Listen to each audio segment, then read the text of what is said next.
What is up, guys, and welcome back to the channel. Well, I'm excited for this install because my buddies at Hogtunes sent out their rear speakers and the lids to finish off my sound system on the bike. I've been running Hogtunes speakers on the bike now for at least 2 years and their amp, and I've loved every minute of it because I've had no issues. No matter what weather I've been riding in, they have lasted and sound great. So I know with adding the rear speakers, it's just going to add to the quality of the bike and that sound, because I'm not just installing a new product, I'm just adding to it. For 98 through 13, they offer their speaker lid kits, which comes with their 6x9s, which has a oversized vented magnet and carbon fiber woofer cones.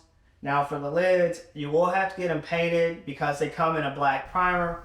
That's the only other thing you'll have to do to get it ready to be put on your motorcycle. They supply all the gaskets, hardware, and wiring harness that you'll need to install it. Now, Hogtunes does recommend running an amplifier with their speakers to get the full potential. So we're going to be installing a 2-channel amp with the rear speakers, and I already have a 2-channel amp running the front speakers on the bike. So that way I get the full potential out of the front and the rear. If you want, you can run a 4-channel amp, but you're not going to get that full potential as 2-channel amps. So enough being said, let's get the bike torn apart so that way we can get all this installed on the bike.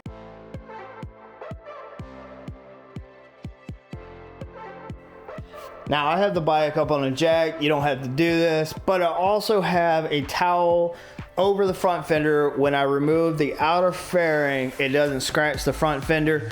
But we're going to need to remove the 3 bolts on the windshield trim, as well as the 4 bolts that go through the inner fairing.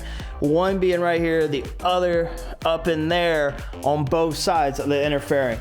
So you're going to need a T25 for the windshield trim and a T27 for the other bolts.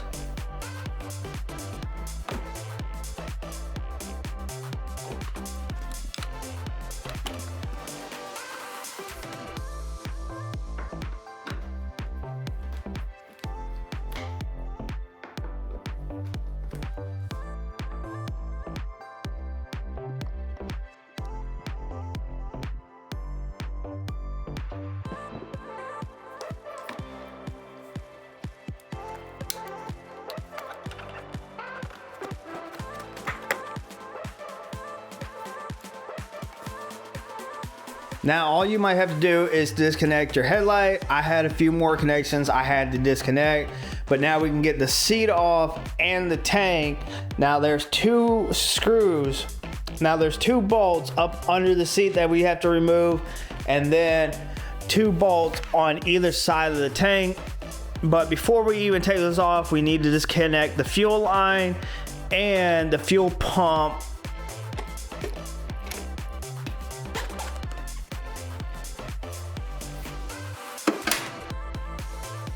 You will need a T40 to remove these bolts.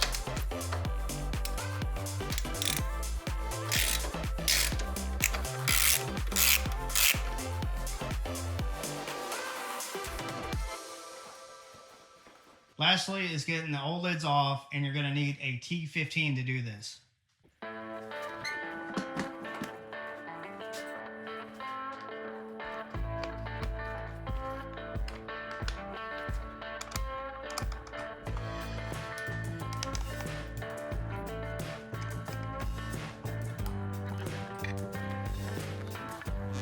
Before we can even get the lids on the bike, we got to get them prepped. So you're going to need some rubbing alcohol to wipe down the surface before you apply the 3M tape. So we're going to get all the seals and the hardware on these lids. So we're going to start with the seal on the inside of the lid. Now I went ahead and laid down a towel so that way it didn't scratch up the top of my lids. But we're just going to wipe this down with some rubbing alcohol and let it dry before we put the leather stripping on.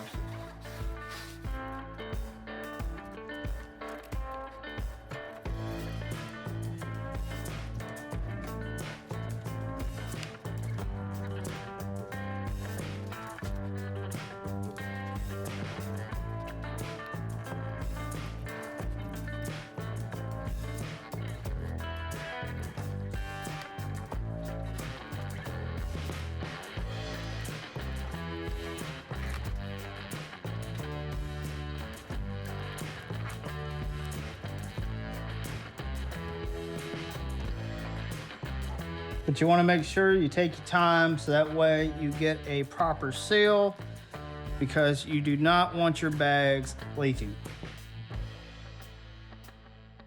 Now you will need to reuse your old hardware that goes between the weather stripping and your lid, so that way it can be mounted to the bike. Now that we have the lids prepared, need to let them sit overnight so that way the 3M tape can have proper adhesion.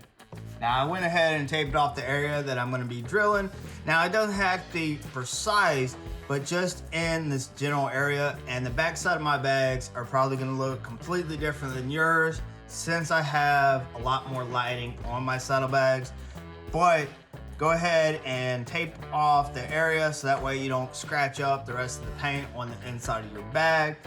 And using a small drill bit to start a pilot hole, and then a step bit and drill it out to a 3/4 hole.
Well, I got one saddlebag mocked up, but let me show you a few things.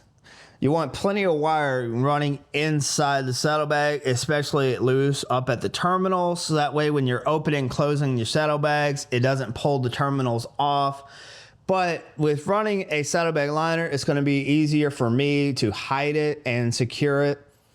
But they do provide a replacement tether, so that way when you're opening and closing your saddlebags, you're not opening it too far. But you want to leave the bottom 2 screws undone until you get your speaker mounted and your wiring done.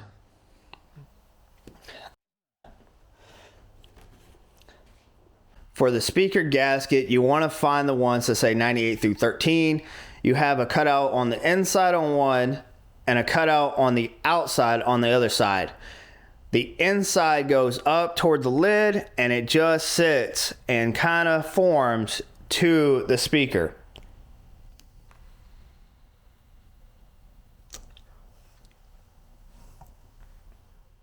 For mounting the speaker though, you don't want to over tighten the screws. Just use a Phillips head screwdriver to put them in.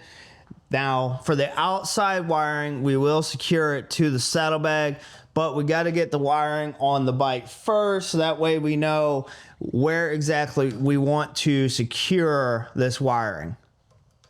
The last few things you'll need to know to get your saddlebags completely done is they do provide this little bit of goop that goes over this square hole right here, and then which wiring to run inside your saddlebags.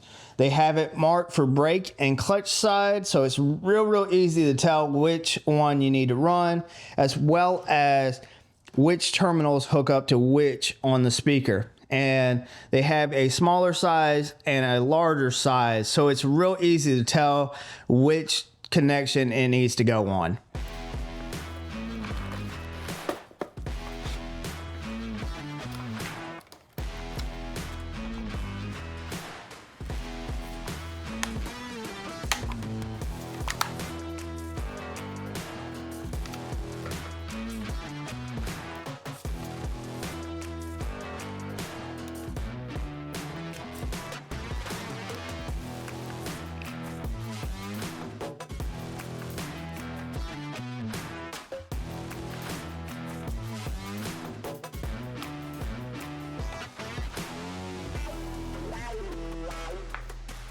You need to run both sets of wires for your amp and your speakers in this channel.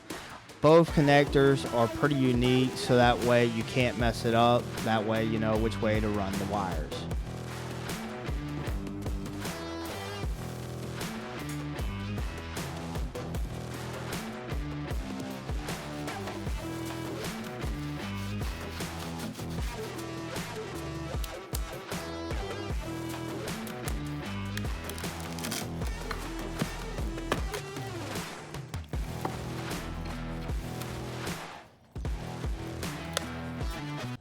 Got most of the wiring ran right now, but you want to run your main harness up under this plastic to help protect it, so that way your tank or seat don't crimp it, and then you're having to track down a wiring problem that's up under your tank. They do come with enough wiring for your saddlebag, because I still got to figure out what I'm going to do with that, and I'll show you guys. But I got both amps mounted. I have them side mounted. They do offer a bracket, but running the outlet art, it won't work with my braces. Let me show you the bracket though. So there's the bracket right there. And where it's supposed to go is right there and replace your arm right here. But it won't even mount even if I replace that because of the outlet art braces. So I do have it side mounted, and I've already tested fitment, so it will work like that. Now to wire up both amps, you're going to need 2 sets of wires. So you're going to need that white plug to go into your second amp, and you're going to be using the blue plug off your main amp to send input to your second amp.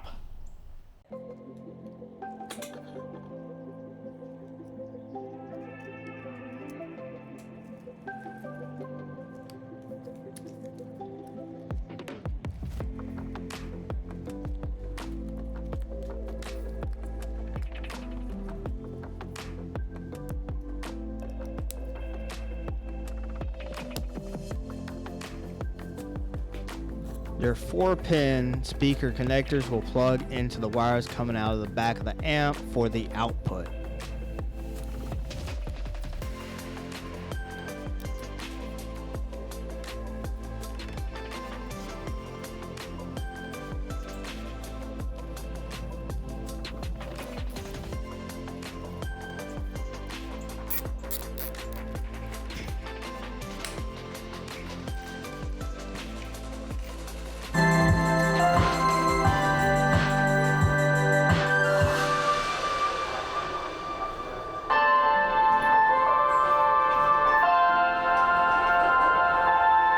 Well guys, I got all the wiring done, and I'm going to show you what I did with all of it, especially the saddlebag speakers, because I ended up shortening that wire so that way I could place it exactly where I needed to be and it looked clean.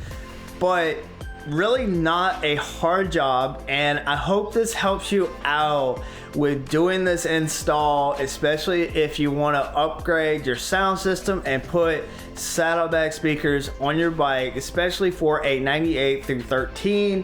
So the bike sounds amazing, crystal clear. Now later I'm going to show you guys once the bike is complete and I can put it out in a parking lot of how loud the bike is now. I already tried with the radio of turning it from front to rear, and it does not separate between the two of them. So I'll have to try to unplug the front speakers so that way you could just hear the rear speakers. But the bike is super loud now and sounds amazing. But let me show you the wiring, and then all that's left is buttoning the bike back up, which is the opposite of the way you took it off. But let me show you that. So all I did is use the sticky adhesives to secure it on the inside of the saddlebag. But again, I did shorten the cable because it was so long. That way I don't have a bunch of wire just balled up and trying to put it somewhere. So you don't have to do this. This is just something I did. But I still have the connectors. That way when I need to take the saddlebags off, it's real easy to disconnect. But I got the whole wiring, as you saw, all connected and cleaned up.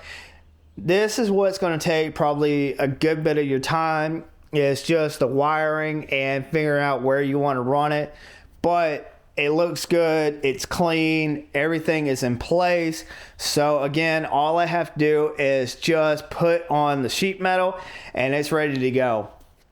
So I'm going to get this button back up, and I hope you guys have a good one, and I'll see you guys next time.